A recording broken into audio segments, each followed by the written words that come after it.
Hi everyone, welcome to video 2. So you guys should now be experts on all of your 4 different cell types and also you should be able to label the cells and know the different functions of the cell structures. If you are still struggling with that, then you need to repeat and watch video 1 again, and you need to complete all the activities before you move on to this slide. Remember, watching a video and learning the information are two different things, so you need to make sure that you're actually learning it and you know it. For example, if you were to learn the words of a song, you would have to watch the song over and over again. So the first activity of this video is your starter activity, which would be to draw and label as many types of cells as you can, which is just a refresher from the last video. I will give you a couple of minutes to try to do that, and you can pause the video. If you want to get any of the activities and consumables, if you go to cell biology and click 2 activities and consumables, and then if you click on the folder 1.2 microscopes, all of the worksheets should be in there.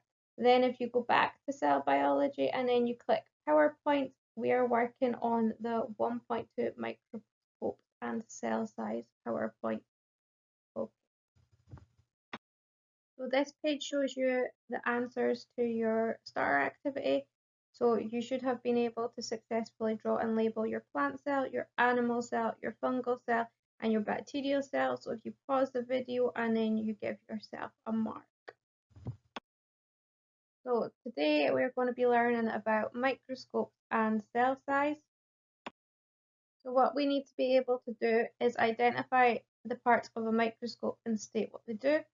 You need to be able to state what the importance of stains is, and you need to be able to do 2 different calculations. So you need to work out total magnification, and you need to be able to convert millimeters to micrometers, which will allow you to measure the size of cells.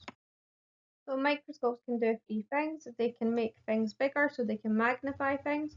So that's how we see things that you can't see by your eye. They also turn things upside down and they make them back to front. So if you printed off the worksheet, you should have your microscope diagram and you should now be able to label it. So if we go through each part of the microscope, so we'll start off with this piece here, which is at the top of your microscope, which is called your eyepiece lens. Now what your eyepiece lens is for the bit that you look through. So it's the bit at the top, and it magnifies your sample. So the next part of the microscope is the tube, and basically that just holds the eyepiece lens in place. And then next down you will find the nose piece.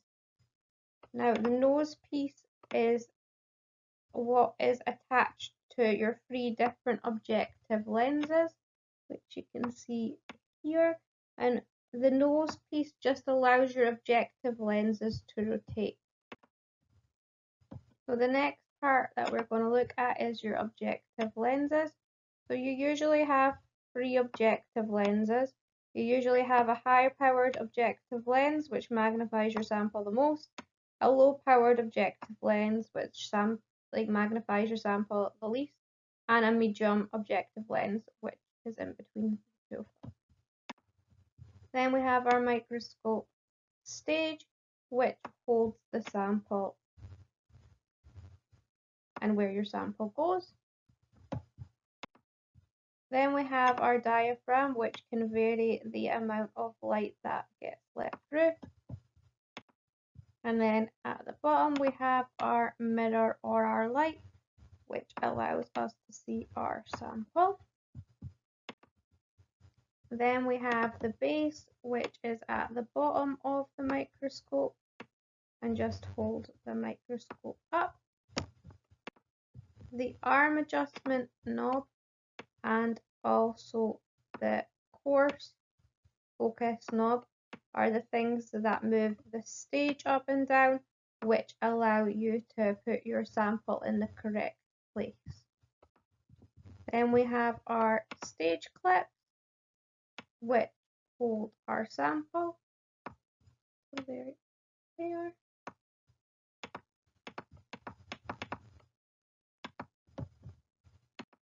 Our arm of our microscope, which is here, is just to allow you to be able to easily carry the microscope. And the last part of the microscope that we're going to look at is the fine focus part, and that just allows you to focus your sample. It's basically for fine tuning your sample. So that should be all of the different parts of the microscope went over and gone through. So now we're going to look at the functions of each part of the microscope.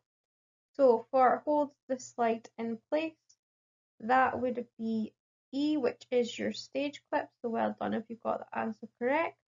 Then for 2, your lens closest to your eye, that would be B, which is your eyepiece lens. So again, well done if you got that correct. For 3, supplies the light needed to view the object, that would be G, which is your light source. So well done if you got that correct. So 4 allows you to switch magnification, that would be C, your revolving nose piece. And then for 5 magnifies the object, that would be A, the objective lens. And then for 6 supports the microscope slide, that would be H, your stage. Then for 7, used for focusing at low power, that would be your coarse focus, so that would be D. And then lastly for 8, used for focusing at high power, that would be F, your fine focus knob. So well done if you got all of them correct. So E, B, G, C, A, H, D, and F. So make sure you know all of the different parts of your microscope and what their function is. So when you are using a microscope, it is important that you carry it from both the arm and the base, so you should be carrying it with 2 hands. And then once you set it up, you can either have one that's got a mirror or one that's got a light source, but it's important that you don't put it in the view of direct sunlight, as it might reflect off the mirror and it might damage your eyes. So when we have our microscope, the first thing we want to do is we want to place it on the smallest objective lens over the stage. So you want to click it in place at the smallest objective lens. Then what we do is we use the coarse focus, or it's called rough focus on this part here, but basically that's the part that moves the slide up and down, and we want to make sure that we can see our sample at the lowest point, okay? So you want to put the stage down to its lowest point. Then you're going to place your slide on the stage. You'd make sure your microscope was on. And then you're going to clip the slide carefully, so you need to put both clips on the slide. And then you look through the eyepiece lens and you try to see a bit of your sample. After you've done that, you're going to turn your coarse focus until you can see some of your sample and it's in focus. Then you can move up a power by your objective lens, so you can move it to a stronger objective lens and you can focus it with the fine focus. So now that we know the different parts of the microscope and all of the different functions of each part, I'm going to take you through how you would set up a microscope slide, which you guys have already done in biology. So you get a cover slide and you get a glass slide. So first of all, you put your big glass slide down, usually on a piece of blue paper so that you can see it.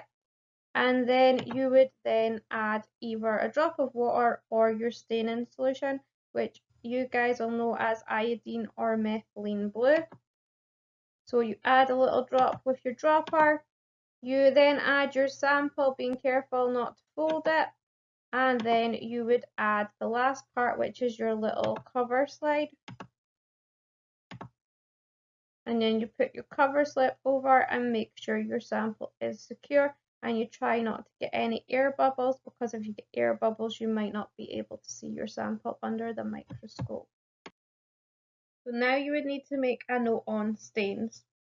So stains are used to make the structures of the cell more visible.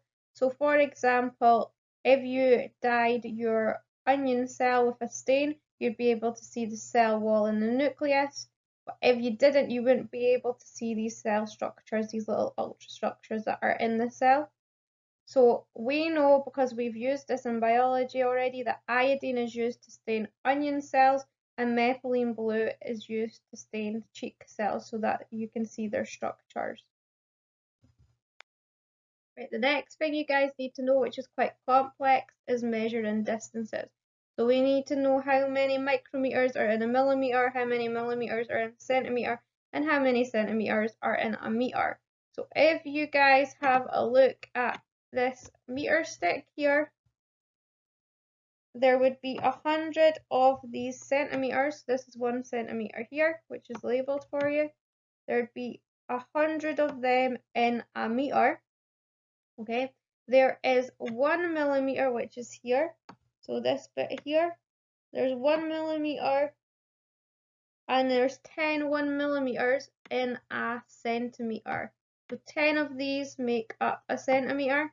Now, if you went to micrometers, which is symbolized by this little M, which looks like a U with a tail, then there would be 1,000 of them, so 1,000 little lines in this 1 millimeter.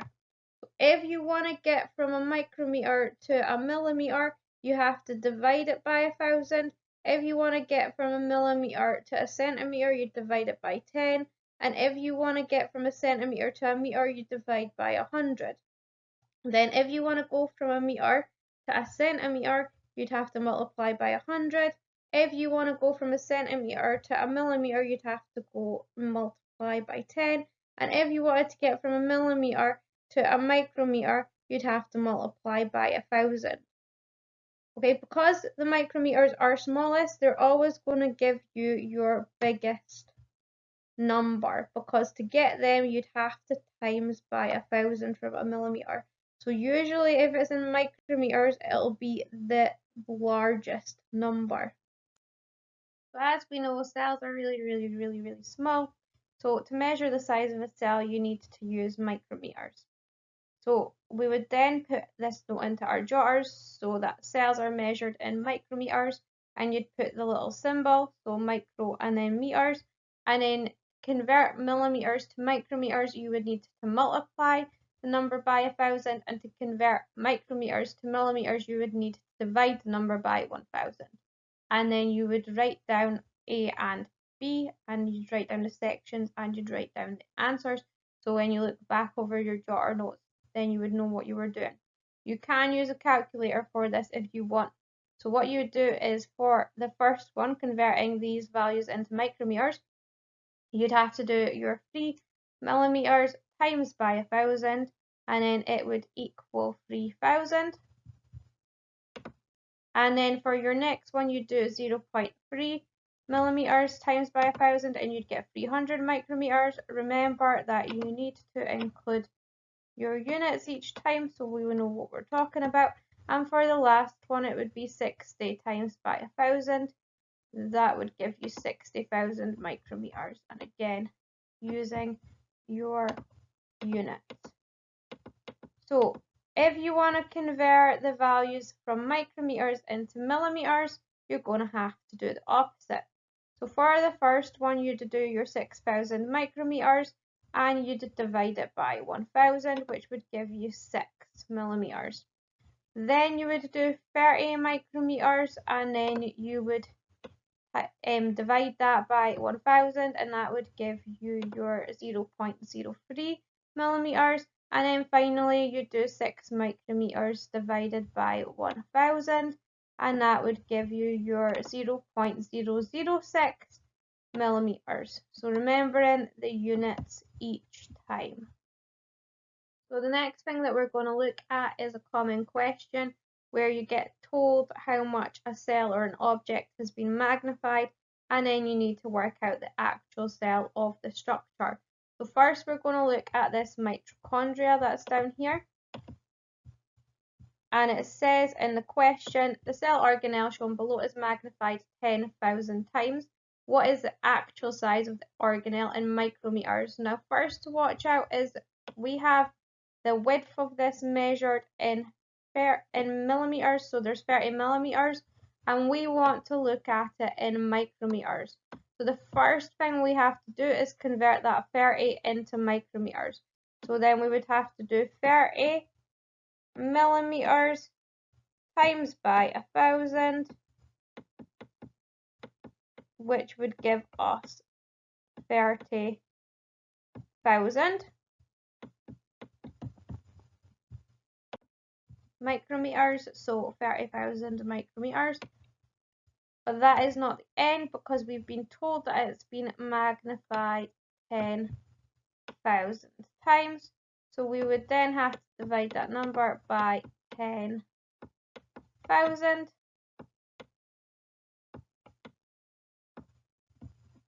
which would then give us 3 micrometers.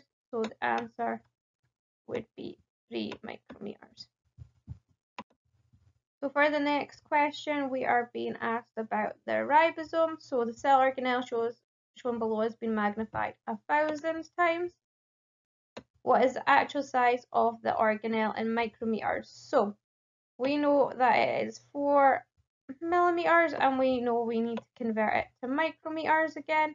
So we need to do 4 times by, so 4 millimeters times by 1,000 to convert it into micrometers. So that would give you 4,000 micrometers. Then we know it's been magnified 1,000 times, so you'd want to then divide that number by 1,000, which would then give you 4 micrometers. Sorry, this pen is hard to write with, but I will put it in a neater version in a second.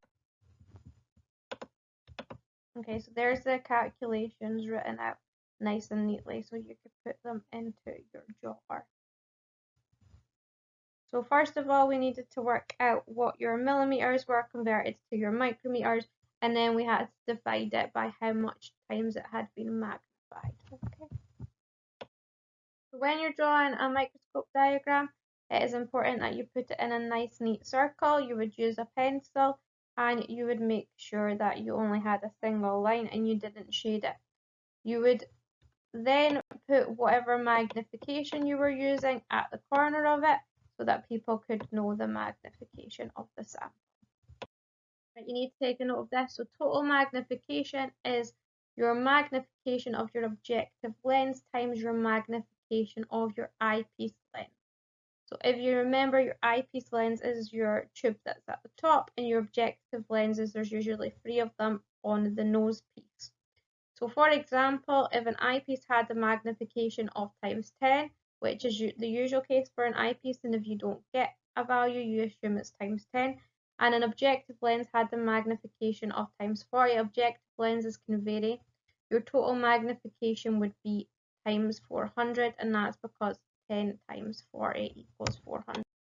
So practicing total magnification calculations.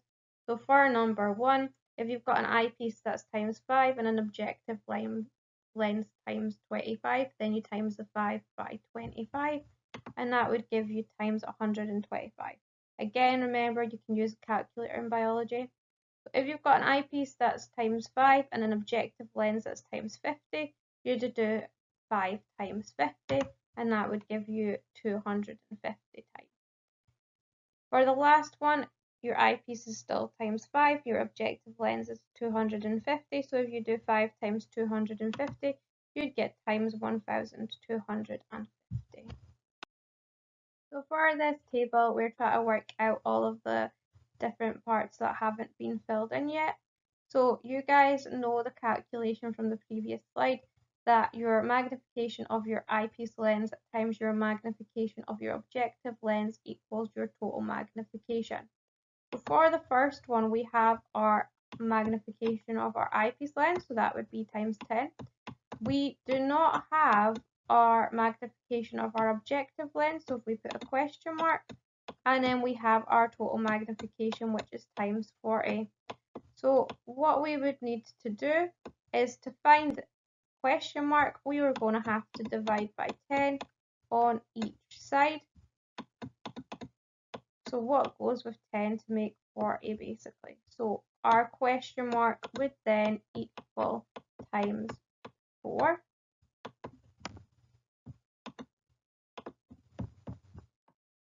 Right, for the next part, you would want to do your magnification of your eyepiece lens times 10 times magnification of your objective lens times 10.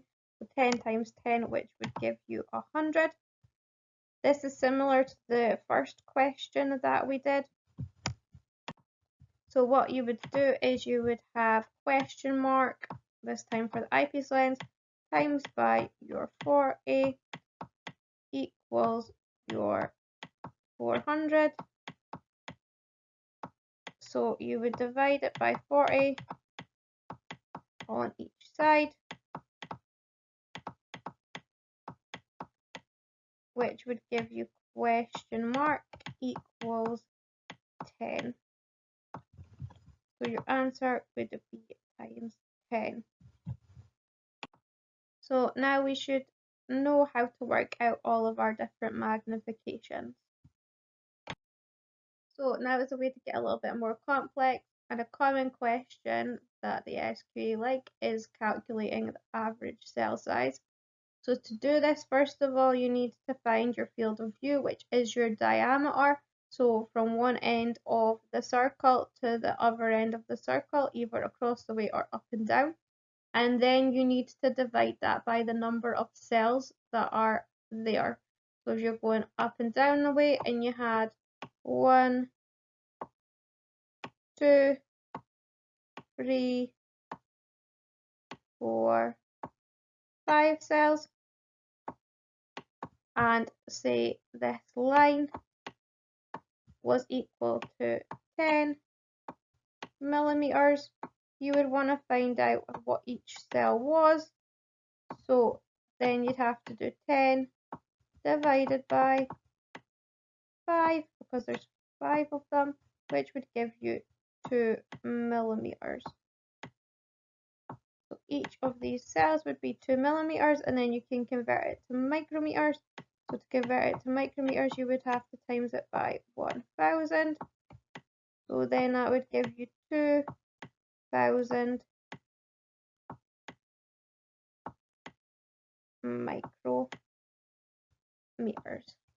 So that is the simplistic version of it, and now it's a way to get a little bit more complicated.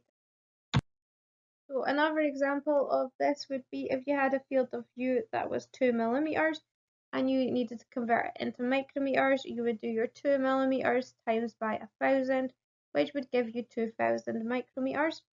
And if you had 10 cells going across that diameter, then you would have to do 2000 divided by 10. That would give you 200 micrometers.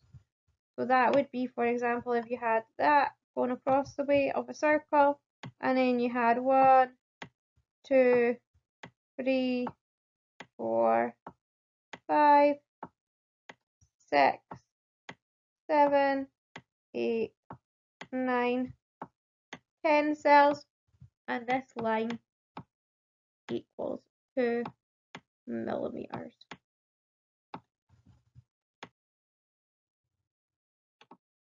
So for this question, we're getting asked how wide are the cells in micrometers.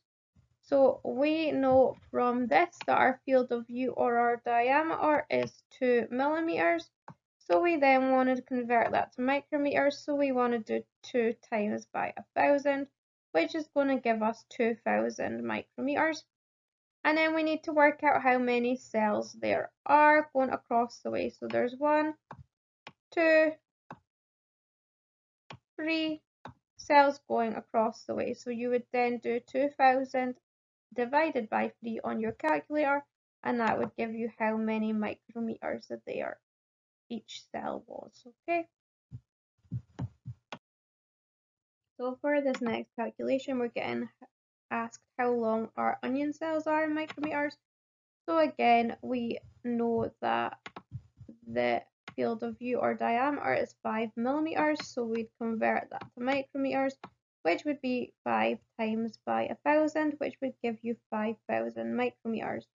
We then need to work out how many cells are going up and down the way. So we've got 1, 2, 3, 4, 5 cells. So then we would do our 5,000 micrometers divided by our 5 cells, which then would give us 1,000 micrometers.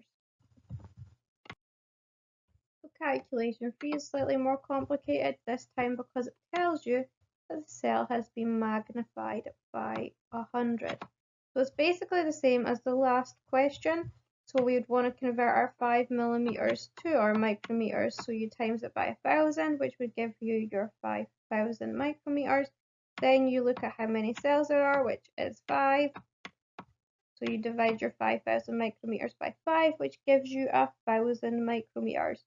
But we know it's been magnified by 100, so you want to then divide it by 100. So you should then get 1,000 divided by 100, which would give you your 10 micrometers. So we've just added in an extra step because it tells you how much the cell has been magnified by. The last calculation, so this has been taken from an exam paper, one of the past papers. So it says the diagram below shows a group of cells as seen under a microscope. The field of view is 4 millimeters in diameter. Calculate the average length and width of the cells. So we are looking for it in micrometers, the length and the width. So first of all, we'll start with the length. So we know it's 4 millimeters, so we need to do 4 times by 1,000 to get it into micrometers first of all, which gives you 4,000 micrometers. Then we have to calculate how many cells there are. So if we find out how much are going lengthwise, so up and down, 1, 2, 3, 4, 5, 6, 7, 8, 9, and 10. So we would then want to divide 4,000 by 10, which would then give us 400 micrometers.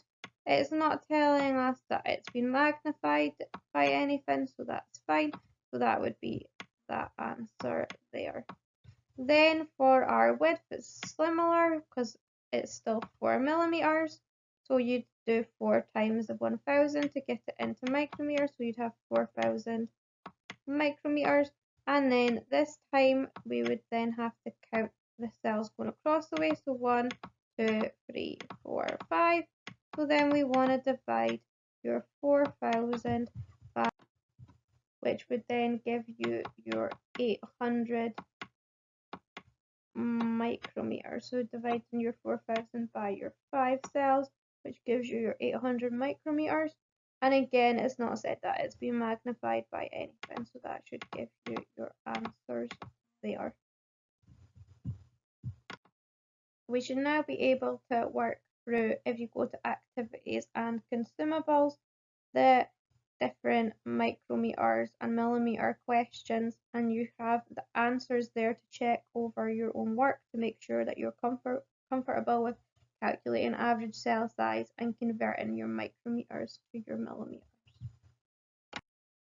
So what we would get you to do if you were in class is, with a friend, you would come up with a microscope question that you know the answer to, and you'd get your friend to do the question, and then you would mark their answer. So now you should be able to do your exam practice books, page 4 to 5. You should have already completed 1 to 3, and that should be found in your teacher guide and exam practice questions. You should also now be able to do your past papers on cell structures and functions, which is also found in the cell biology folder.